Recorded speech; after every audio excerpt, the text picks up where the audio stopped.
Assalamualaikum warahmatullahi wabarakatuh. Perkenalkan, nama saya Iqbal Muslim, NPM 1230765520123007. Dan untuk semester 4 mata kuliah basis data 1 Prodi Teknik Informatika, saya untuk kampusnya Sekolah Tinggi Teknik Atlas Nusantara Kota Ternate. Dosen pengampu mata kuliah Bapak Fauzi Eskom MN. Baik, di sini saya akan mempresentasikan salah satu tugas mata kuliah untuk UAS jawaban basis data 1. Baik, langsung saja videonya. Di sini untuk tugasnya yang berjudul basis data. Untuk agendanya yaitu basis data 1 atau basis data. Selanjutnya sistem basis data. Yang ketiga basis data relasional. Dan yang keempat model data. Yang kelima model data relasional. Dan yang keenam normalisasi data. Ketujuh denormalisasi data. Dan kedelapan aplikasi sistem basis data. Pendahuluan latar belakangnya itu basis data diibaratkan sebagai lemari arsip. Analogi ini efektif karena kebanyakan orang sudah familiar dengan bagaimana lemari arsip bekerja dan pentingnya mengorganisasi di dalamnya. Penjelasan selanjutnya yaitu menekankan bahwa jika kita memiliki banyak arsip dan perlu mengelola semuanya, kita pasti akan merapikan dengan memberi label dan mengelompokkan berdasarkan kategori dan menatanya secara sistematis. Hal ini mencerminkan proses yang sama dalam manajemen basis data, di mana data perlu diorganisir dengan baik agar mudah diakses dan dicari. Tujuan akhirnya adalah efisiensi dan kemudahan dalam pencarian informasi.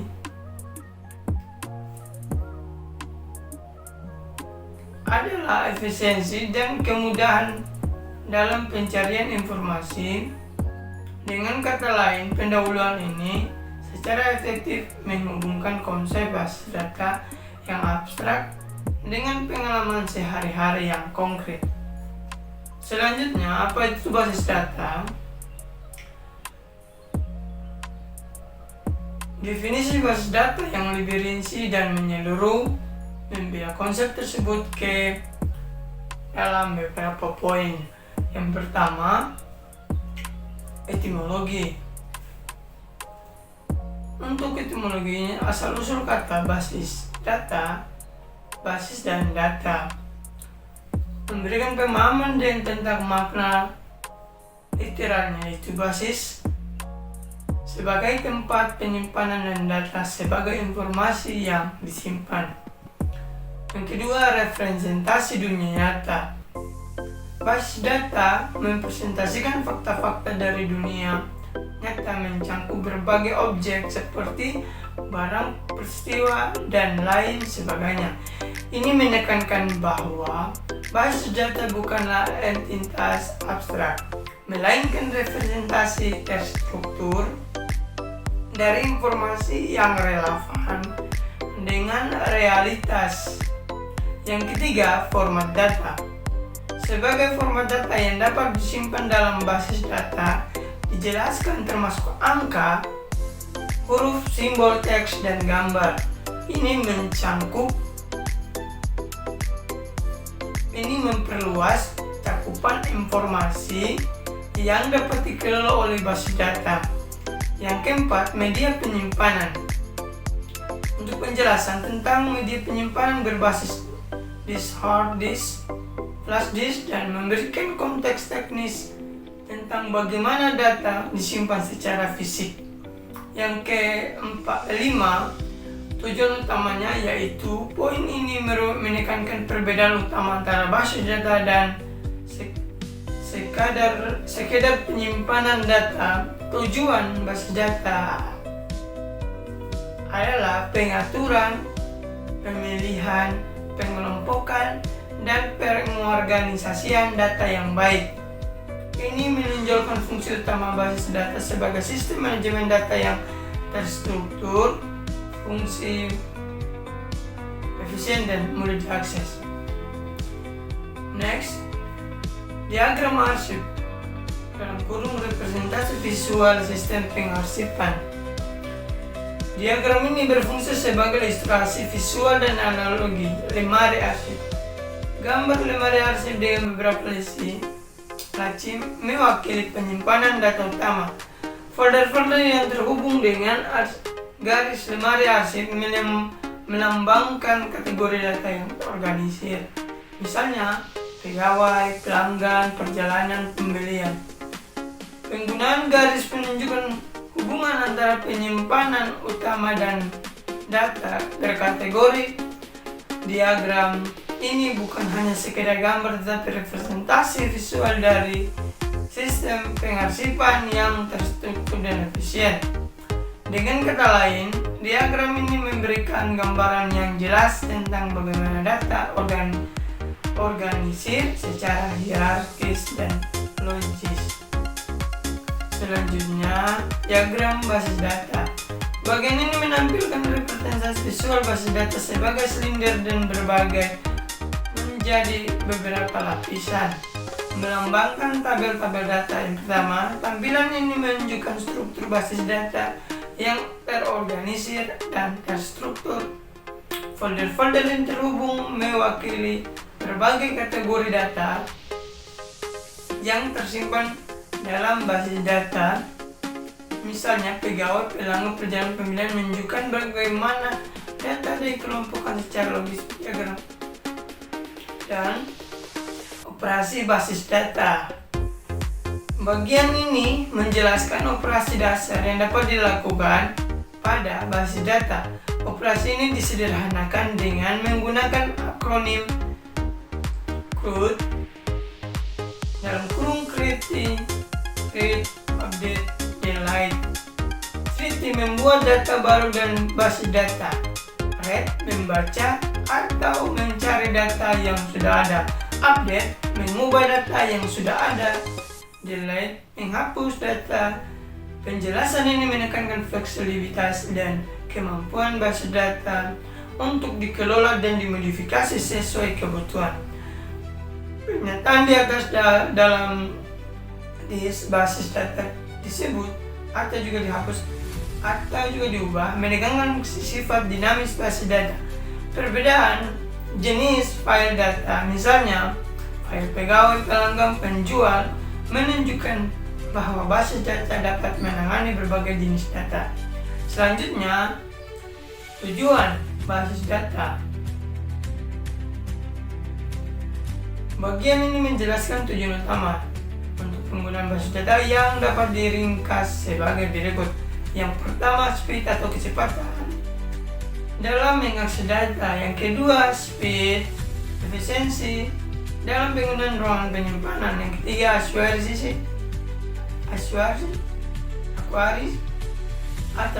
akurasi data. Dan keempat, availability, yaitu ketersediaan data. Dan kelima, completeness, kelengkapan data. Dan keenam, security, keamanan data. Dan ketujuh, shareability, kemudahan berbagai data. Selanjutnya, contoh penerapan basis data. Contoh penerapan basis data berbagai sektor ini yaitu yang pertama bank, yaitu mengelola data nasabah, tabungan, transaksi dan lain-lain. Yang kedua, rumah sakit, mengelola data pasien, histori perawatan, dokter dan lain-lain. Dan ketiga, sekolah, yaitu mengelola data guru, pelajar, mata pelajaran, nilai tujuan dan lain-lain. Dan keempat, itu toko online, yaitu mengelola data barang, pelanggan, pembeli, dan pengiriman. Selanjutnya, yang contoh-contoh yang diberikan memperhatikan contoh penerapan basis data ini yaitu memperhatikan fleksibilitas dan luas penerapan basis data, dalam kehidupan modern, yaitu basis data. Yang pertama, bank. Basis data digunakan untuk mengelola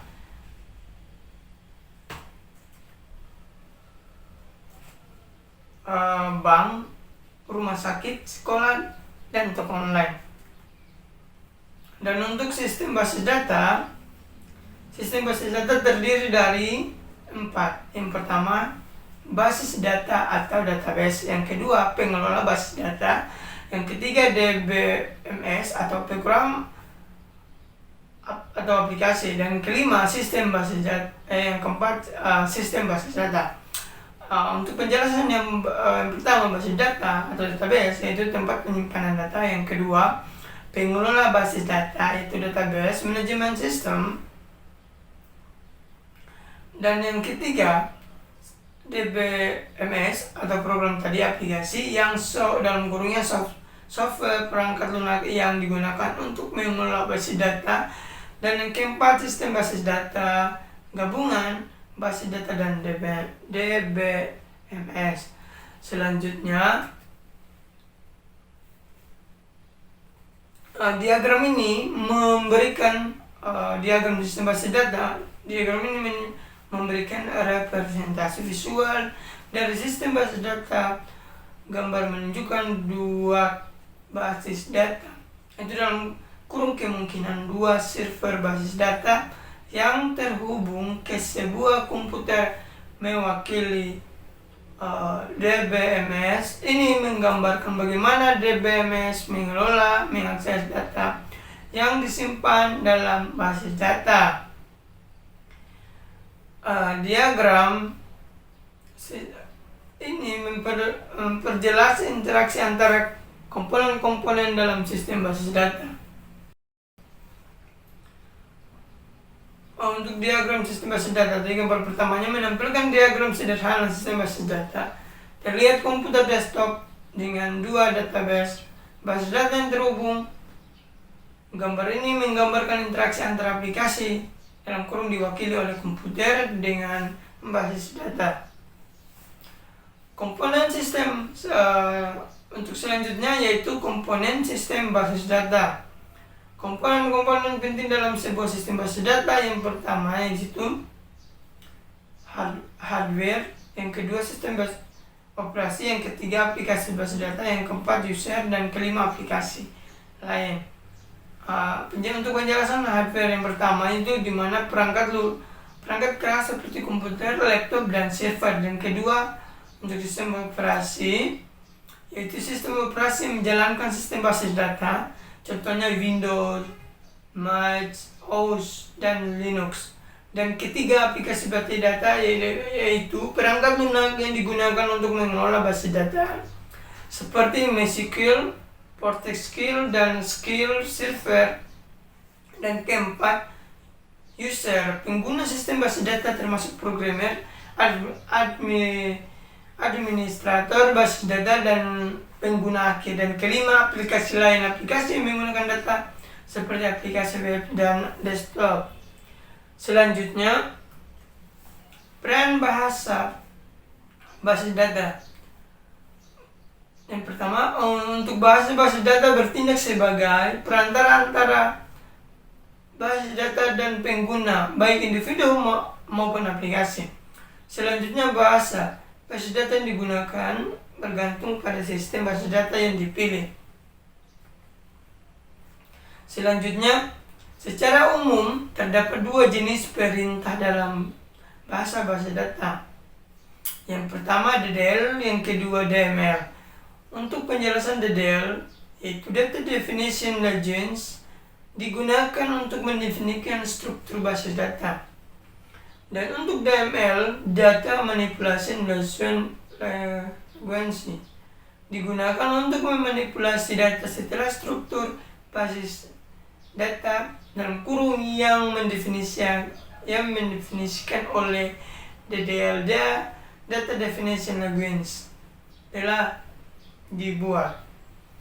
Dan untuk selanjutnya Data Definition Language DL, DDLs atau Data Definition Language adalah sekumpulan perintah untuk membuat, mengubah, atau menghapus struktur basis data.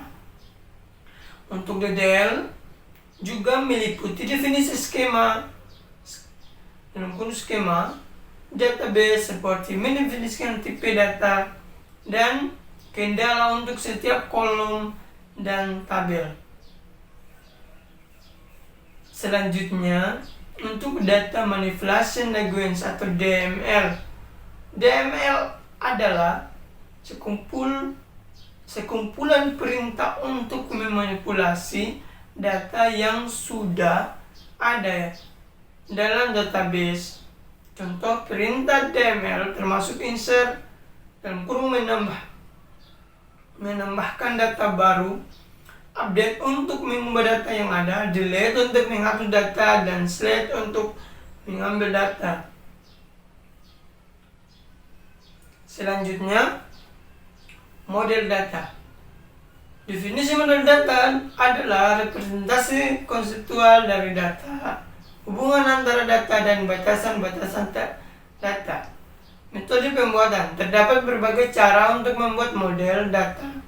Salah satu yang paling populer adalah penggunaan IRD, Entity Relation Diagram. Selanjutnya, konsep Entity Relation Model atau ERM. Dalam konteks basis data, presentasi dibagi menjadi beberapa bagian. Yang pertama, fakta dunia nyata. Yang kedua, Entity Relation Model atau ERM. Yang ketiga, entity, dan keempat, atribut. Untuk fakta dunia nyata, bagian ini membahas perbedaan antara data di dunia nyata atau real world dan representasi data tersebut dalam basis data. Data di dunia nyata tidak selalu terstruktur dengan rapi seperti dalam basis data.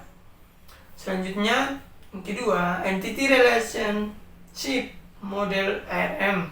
Bagian ini memperkenalkan ERM sebagai model yang umum digunakan untuk mempresentasikan data dalam basis data. Yang ketiga, Entity. Bagian ini menjelaskan arti entity dalam ERM. Entity didefinisikan sebagai individu atau objek yang mewakili data fakta di dunia nyata. Contohnya di sini diberikan untuk menjelaskan bagaimana satu individu orang dapat dipresentasikan sebagai entiti yang berbeda. Misalnya pasien di rumah sakit atau dokter di rumah sakit, tergantung konteksnya. Selanjutnya, atribut. Bagian ini menjelaskan atribut. Setiap entiti memiliki atribut yang mendeskripsikan karakteristik.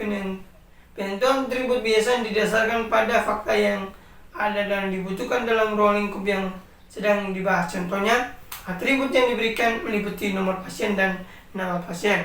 Selanjutnya, komponen entity relationship model atau IRD. Atribut detail mendefinisikan karakteristik entity termasuk atribut kunci yang mempresentasikan entity secara unik. Pemilihan atribut bergantung pada konteks. Yang kedua, relationship menjelaskan hubungan antara dua atau lebih entity. Dan ketiga, Entity Relation Diagram atau IRD, yaitu representasi visual entity, atribut, dan relationship dalam diagram yang sederhana. Selanjutnya, implementasi IRD, Entity Relationship Diagram, ke dalam tabel basis data. Berikut poin-poin utamanya, yaitu implementasi umum, yang kedua implementasi entity pelanggan, dan ketiga implementasi entity penjual, dan keempat implementasi entity barang. Untuk yang pertama tadi, implementasi umum, yaitu entity dalam IRD akan menjadi tabel di basis data, sementara atribut akan menjadi kolom dalam tabel tersebut. Implementasi entity pelanggan, contohnya implementasi IRD untuk entity pelanggan, atribut seperti email, nomor, alamat, yang ditransformasikan menjadi kolom dalam tabel pembeli. Selanjutnya, implementasi entiti penjual. Contoh implementasi IRD untuk entiti penjual atribut email dan dapat menjadi kolom dalam tabel penjual. Selanjutnya, nomor keempat, implementasi entiti barang. Contoh implementasi IRD untuk entiti barang di tile atribut barang dan tidak ditampilkan flashlight.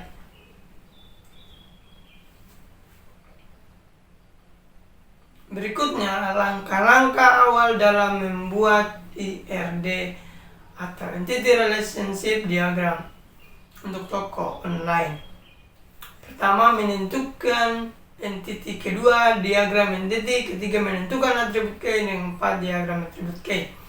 Untuk yang pertamanya, menentukan entity, yaitu langkah pertama adalah menentukan entity yang terlibat. Contohnya, untuk toko online, 3 entity yang didefinisikan adalah pembeli, penjual, dan barang. Kedua, diagram entity, presentasi visual dari 3 entity yang telah didefinisikan, pembeli, penjual, barang. Yang ketiga, menentukan atribut key. Setiap entity membutuhkan atribut key atau kunci unik, dalam kurung, contohnya email untuk pembeli dan penjual, SKU untuk barang. Dan keempat, diagram atribut key. Diagram yang menunjukkan atribut key untuk setiap entity. Selanjutnya, pembuatan IRD dengan fokus pada atribut dan relationship. Itu diagram menentukan atribut, diagram atribut selanjutnya. Untuk diagram atribut key, diagram yang menunjukkan atribut key, kunci unik setiap entity, email dan pembelian dan penjual SKU untuk barang. Yang kedua, menentukan atribut. Setelah menentukan atribut key, langkah selanjutnya adalah menentukan atribut lain untuk setiap entity yang relevan dengan ruang lingkup sistem. Yang ketiga, diagram atribut. Diagram yang menampilkan sebuah atribut untuk setiap entity termasuk atribut key. Dan keempat, selanjutnya langkah berikutnya adalah menentukan relationship hubungan antara entity yang akan dijelaskan di materi selanjutnya. Next, implementasi entity barang dan tipe data dalam basis data. Diagram implementasi. Untuk implementasi entity barang dan tipe data dalam basis data ini ada 4 diagram. Yang kedua, kamu data. Yang ketiga, tipe data. Dan keempat, model data relasional. Untuk diagram implementasi entity barang menunjukkan bagaimana entity barang dengan atribut SKU, nama, dan harga implementasi ke dalam tabel barang dan di basis data. Dan kedua, kamus data menjelaskan pentingnya menentukan tipe data untuk setiap kolom di tabel basis data. Nanti ketiga, tipe data menjelaskan beberapa tipe data umum yang digunakan dalam basis data, seperti teks, number, data, timestamp, dan boolean. Dan keempat, model data rasional. Judul slide selanjutnya yang ditampilkan pada gambar memungkinkan membahas model data relasional secara detail. Next, untuk implementasi entity barang dan tipe data dalam basis data.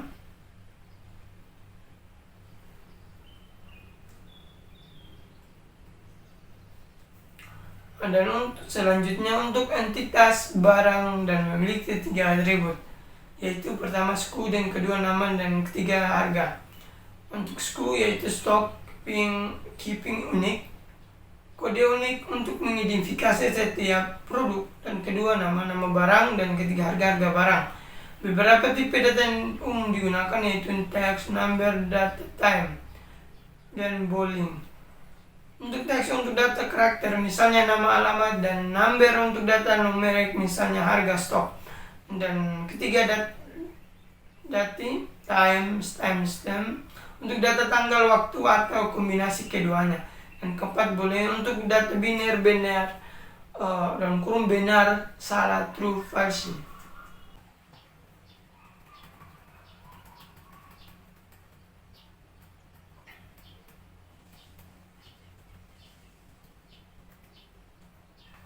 Baik, selanjutnya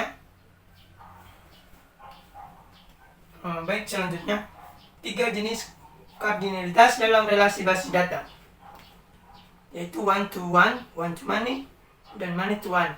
Berikutnya untuk one to many, untuk one to one atau rangkum 1 ke 1, diagram menunjukkan setiap entiti pada himpunan A hanya terhubung dengan satu entiti pada himpunan B, dan sebaliknya. Contohnya, satu orang hanya memiliki 1 KTP dan 1 KTP hanya dimiliki 1 orang.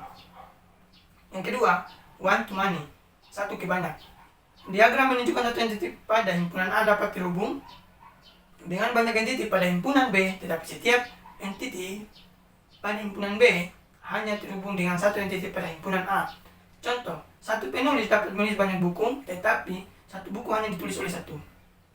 Dan kedua, many to one, banyak ke satu. Diagram ini menunjukkan banyak entiti pada himpunan A dapat terhubung dengan satu entiti pada himpunan B, tetapi setiap entiti pada himpunan B dapat terhubung dengan banyak entiti pada himpunan A.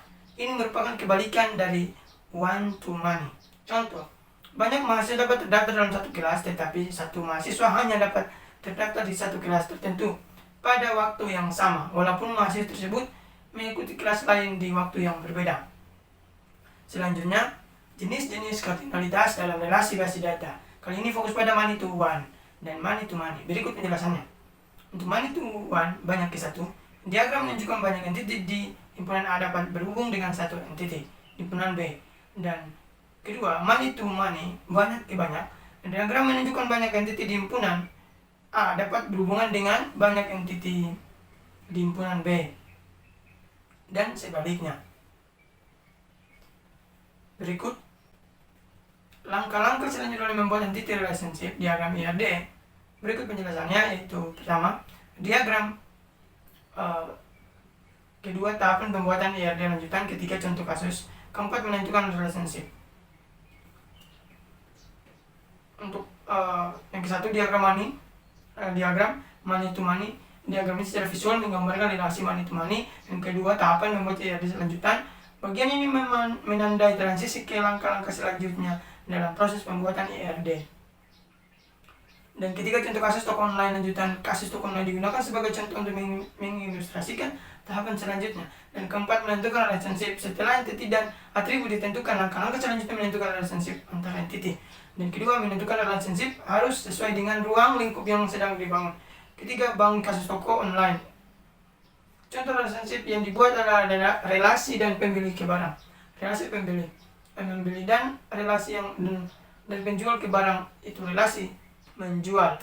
Selanjutnya, desain basis data rasional, khususnya menentukan derajat relasi dan melengkapi atribut tambahan. Berikut penjelasannya. Itu pertama, diagram. Kedua, menentukan derajat relasi. Ketiga, diagram. Keempat, melengkapi atribut tambahan.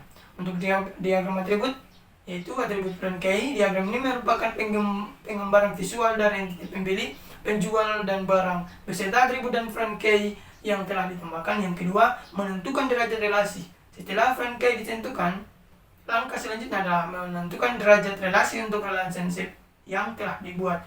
Derajat relasi menjelaskan jenis kardinalitas relasi. Untuk C, diagram derajat relasi. Diagram ini menunjukkan representasi visual dari derajat relasi yang ditentukan. D, melengkapi atribut tambahan. Bagian ini menilai langkah selanjutnya, yaitu melengkapi atribut tambahan yang dibutuhkan. Berikutnya, dalam merancang basis data relasional untuk kasus toko online,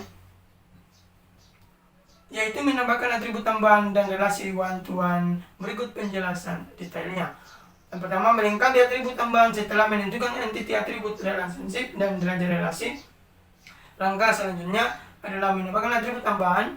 Yang kedua, diagram atribut. Diagram ini menunjukkan entiti, relationship, diagram IRD dan yang lengkap, termasuk atribut tambahan pada relasi membeli. Diagram ini memberikan gambaran keseluruhan dari desain basis data, termasuk entiti, atribut, relationship, dan friend key. Dan ketiga, implementasi model data relasional. Bagian ini menandai penyelesaian desain basis data dan data relasional. Dan keempat, menambah relasi one to one sebelum melanjutkan ke implementasi. Contoh penambahan relasi one to one dijelaskan. Selanjutnya, bagaimana menambahkan relasi one to one ke dalam desain basis data toko online dan bagaimana mengimplementasikannya. Berikut penjelasan detailnya. Pertama, menambah relasi one-to-one. Sebagai contoh, ditambahkan entiti dompet yang memiliki relasi one-to-one dengan entiti pembeli. Kedua, diagram one-to-one. Diagram ini menunjukkan representasi visual dari relasi one-to-one, artinya entiti pembeli dan dompet. Ketiga, implementasi one-to-one. Ada dua cara mengimplementasi relasi one-to-one. Cara pertama, jika setiap entiti menggunakan atribut key dalam nilai yang sama, maka atribut key tersebut bisa digunakan sebagai acuan untuk saling relasi. Dan yang kedua, 4, diagram implementasi one-to-one. Diagram ini menunjukkan dua cara implementasi relasi one-to-one. Cara pertama, menggunakan atribut key yang sama pada kedua entiti, sedangkan cara kedua menggunakan atribut friend key pada salah satu entiti. Berikut implementasi berbagai jenis relasi dalam basis data relasional, khususnya one-to-one, one-to-many, dan many-to-many. Berikut penjelasannya. Diagram yang pertama, diagram implementasi one-to-one. Diagram ini menunjukkan implementasi relasi one-to-one entiti pembeli dan dompet. Yang kedua, implementasi one-to-many atau many-to-one. Implementasi relasi one-to-many atau many-to-one bergantung pada keberadaan atribut deskriptif dalam relasi. Ketiga, implementasi one-to-many. Diagram ini menunjukkan implementasi relasi one-to-many antara entiti penjual dan barang. Keempat, implementasi many-to-many. Implementasi relasi many-to-many dilakukan membuat tabel relasi terpisah. Tabel relasi ini mengandung semua atribut friend key dari semua entiti yang berelasi. Selanjutnya, langkah akhir dalam merancang basis data rasional untuk kasus toko online yaitu menambahkan atribut tambahan dan relasi one-to-one. Berikut penjelasan detailnya, yaitu melengkapi atribut tambahan. Kedua, diagram. Ketiga, implementasi model data rasional. Keempat, menambah relasi one-to-one. Untuk pertama, melengkapi atribut tambahan. Setelah menentukan entiti, atribut, relationship, dan derajat relasi, langkah selanjutnya adalah menambah atribut tambahan. Kedua, diagram atribut. Diagram ini menunjukkan entiti, relationship, diagram ERD yang lengkap, termasuk atribut tambahan pada relasi membeli. Tiga, implementasi model data relasional. Bagian ini menandai penyelesaian desain basis data relasional. Dan keempat, menambah relasi one-to-one. Sebelum melanjutkan ke implementasi untuk penambahan relasi one-to-one dijelaskan. Berikutnya, bagaimana menambahkan relasi one-to-one ke dalam desain basis data online. Bagaimana mengimplementasikan, berikut penjelasan detailnya. Yaitu, pertama, menambah relasi one-to-one. Sebagai contoh, ditambahkan entiti dompet yang memiliki relasi one-to-one dengan entiti pembeli. Kedua, diagram one-to-one. Diagram ini menunjukkan representasi visual dari relasi one-to-one antara entiti pembeli dan dompet. Berikut implementasi relasi many-to-many dan pengantar ke model data lainnya. Berikut penjelasannya, yaitu pertama, implementasi many-to-many. Itu pada implementasi relasi many-to-many digunakan tabel relasi terpisah. Yang kedua, diagram implementasi many-to-many. Diagram ini menunjukkan implementasi relasi many-to-many antara entiti pembeli dan barang. Ketiga, model data lainnya. Bagaimana ini merupakan pengantar singkat ke model data selain model data relasional. Selanjutnya, apa itu INF atau First Normal Forms? INF atau First Normal Forms adalah tingkat normalisasi pertama dalam basis data relasional. Tujuan utama INF adalah untuk menghilangkan data yang berulang dan memastikan setiap kolom dalam tabel berisi data atomik. Data atomik berarti data yang tidak dapat dipecah lagi menjadi bagian-bagian yang lebih kecil yang bermakna. Selanjutnya, berikut kriteria utama yang harus dipenuhi agar suatu tabel memenuhi INF. Yaitu, setiap kolom harus berisi data atomik. Artinya, setiap kolom hanya boleh berisi satu nilai tunggal dan tidak boleh berisi kelompok nilai atau daftar. Jika suatu kolom berisi daftar atau kelompok nilai, maka tabel tersebut belum memenuhi INF. Selanjutnya, setiap baris harus unik. Tabel harus memiliki kunci utama, yaitu prime key yang unik. Untuk setiap baris kunci utama, ini dapat berupa suatu kolom atau gabungan beberapa kolom. Ini memastikan bahwa tidak ada dua baris yang identik. Dan selanjutnya, semua kolom harus bergantung secara fungsional pada kunci utama. Artinya, nilai setiap kolom dalam suatu baris harus ditentukan secara unik oleh kunci utama. Tidak boleh ada kolom yang bergantung pada kolom lain selain kunci utama. Selanjutnya, mengapa INF penting? Untuk memenuhi INF memiliki beberapa manfaat.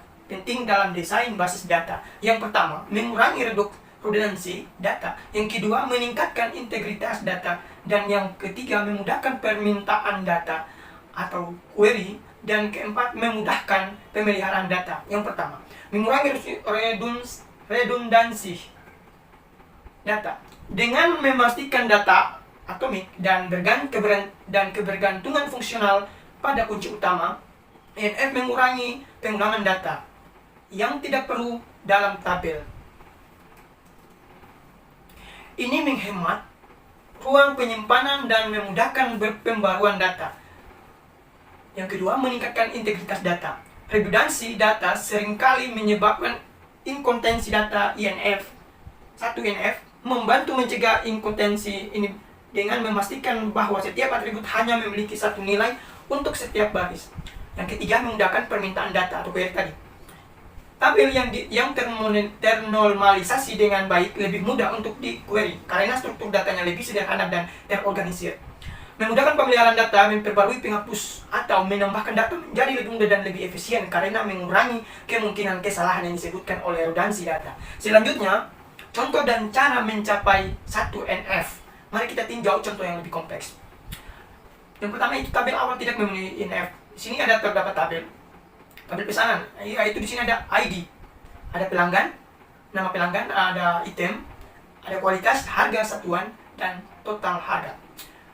Untuk ID-nya yaitu 1, untuk nama pelanggannya yaitu Budi, dan untuk item atau produk yang dibeli yaitu buku, pensil, dan untuk kualitasnya 1 dan 2. Harga satuannya yaitu 20.000, untuk pensil 5.000, untuk buku tadi 20.000, dan total harga semua 25.000.